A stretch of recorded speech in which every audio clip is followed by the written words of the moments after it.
Welcome back. Now we'll get the perspective of Samson Itodo, who is the Executive Director of YIAGA. Good morning, and thank you for joining us today as well.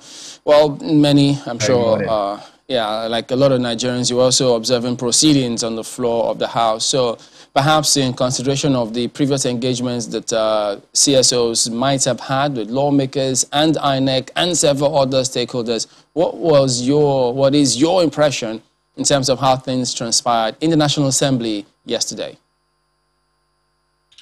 Well, thanks, and good morning, everyone. Well, as a Nigerian, I feel it's embarrassing, it's distasteful, and quite shameful what transpired, at the Senate yesterday. And what we saw was a determination on the part of, some legislators to block a fundamental, critical amendment that will deepen the integrity of our elections. And it's quite sad, because what the senators did yesterday was to vote against the will of the Nigerian people after speaking and demanding that INEC should be granted the discretion to determine the procedure for voting as well as the transmission of results. We also saw what I consider, very a constitutional overreach and breach, where the desperation on the part of the political class, particularly some legislators, to try to undermine the independence of INEC and undermine our electoral process by subjecting, the decisions of INEC and the powers of INEC to approval by a government agency that is unknown to the Constitution.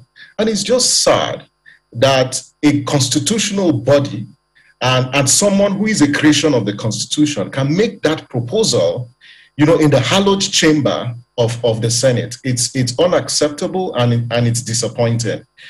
But if you look at what happened in the House, and I've listened to the two gentlemen whom are very known to me, and I would say that history beckons on the House of Reps today to reverse a constitutional overreach and breach by the Senate, particularly in reference to Section 52 of the Electoral Amendments of the Electoral Bill, and grant INEC the discretion to determine, the procedure for voting and transmission of the results. Nigerians are looking forward to what will transpire in the House today. We believe that the House will not toe the ignoble path that the Senate took with respect to the amendments to Section 52 by voting based and adopting the recommendation by the committee. Why do we need electronic transmission of results? I'd say that it will serve as a check on the manual process. And let's not, deceive and confuse Nigerians.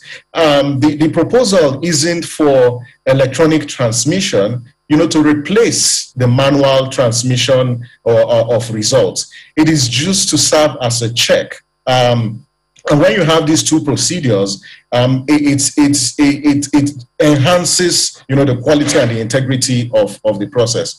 The second point is about when I heard the Deputy Speaker talk about readiness yesterday, I just chuckle, because this is not the first time INEC has been transmitting results of elections. We tried it in 2015, and if you recall, even before 2019 elections, INEC did have a system deployed for transmission of results. In 2019, YIAGA Africa, as part of our PVT, did report that in 65% of polling stations across the country in the presidential elections, results were transmitted by INEC. It's there in our report. In the previous Edo and Ondo elections, INEC deployed, the election results viewing portal, and we saw how it deepened the integrity of the process. How, the proposal is, can we confer legality on these innovations INEC has deployed, but also grants the commission, the discretion to determine when it's able to deploy this. Do these machines have vulnerabilities? Yes, they do have vulnerabilities. Are there issues relating to blind spot or dark spots? Yes, there are. But we can't use that as a basis of proposing, some draconian amendments to a proposal that guarantees the transparency of our process. And honestly, this controversy is needless.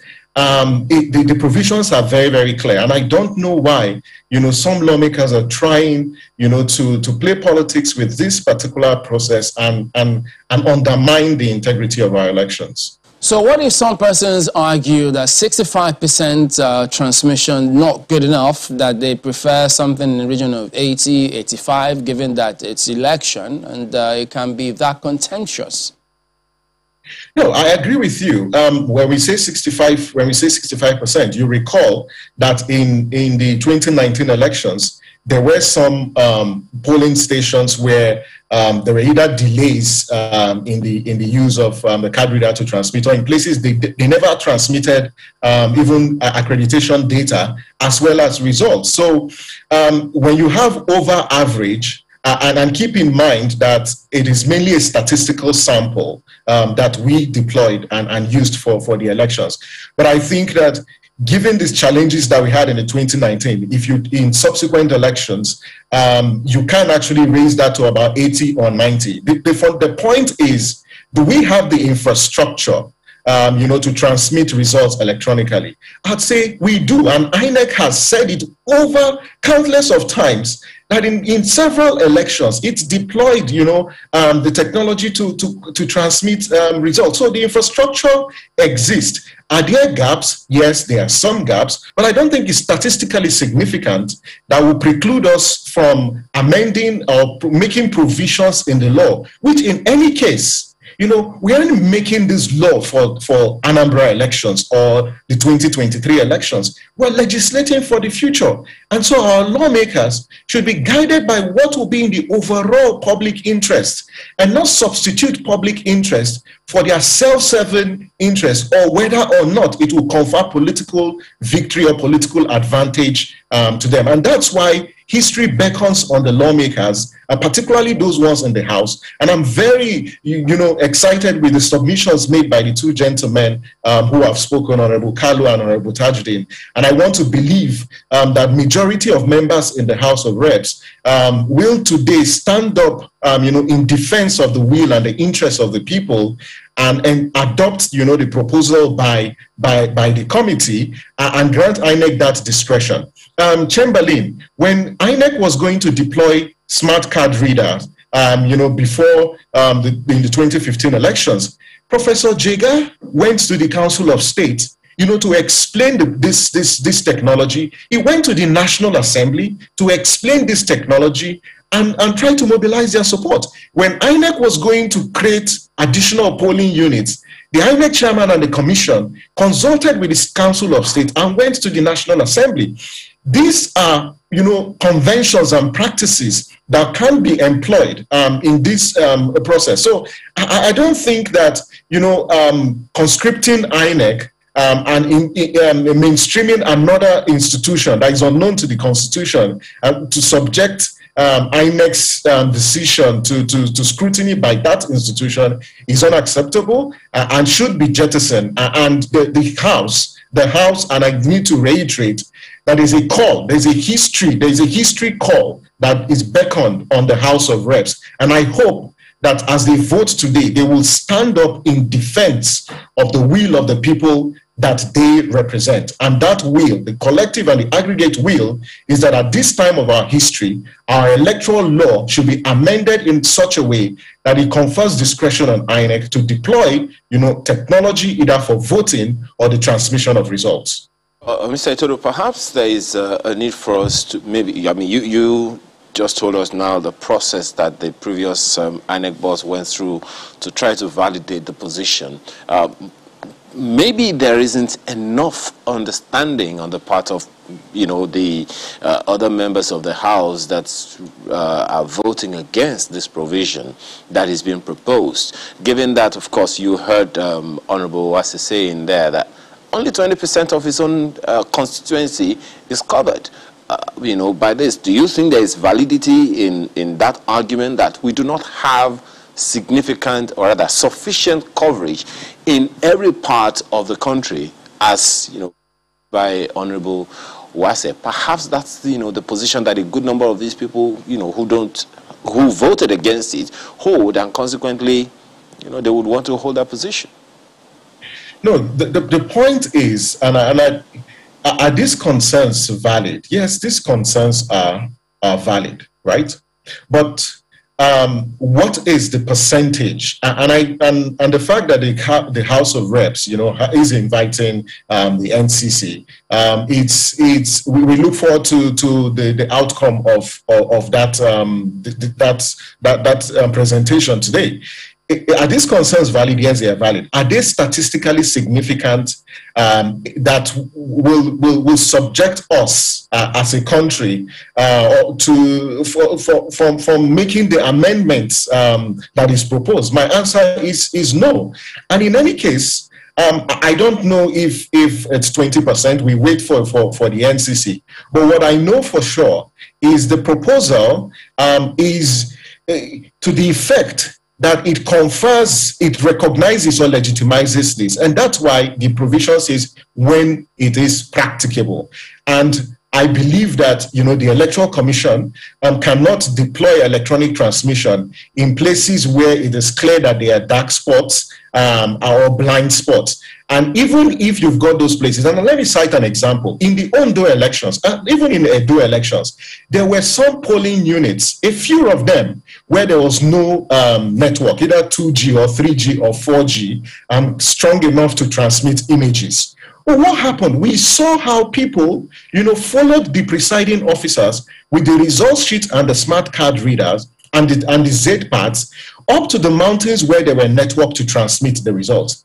That is a demonstration of citizens' vigilance and democracy. So it is possible. Let's not claim that it is not possible. If the country has, you know, resources to vote about 4 billion, you know, to monitor WhatsApp conversations and also monitor phone calls, then this same country would have the capacity to ensure there's penetration across different parts of the country. So I don't think it is statistically significant enough that will prevent us from making a progressive law. Okay, before we take this back to Abuja, just quickly to clarify, in order to transmit results electronically, what kind of network do you need? 2G, 3G, or 4G? It depends on the system that the Electoral Commission is deploying.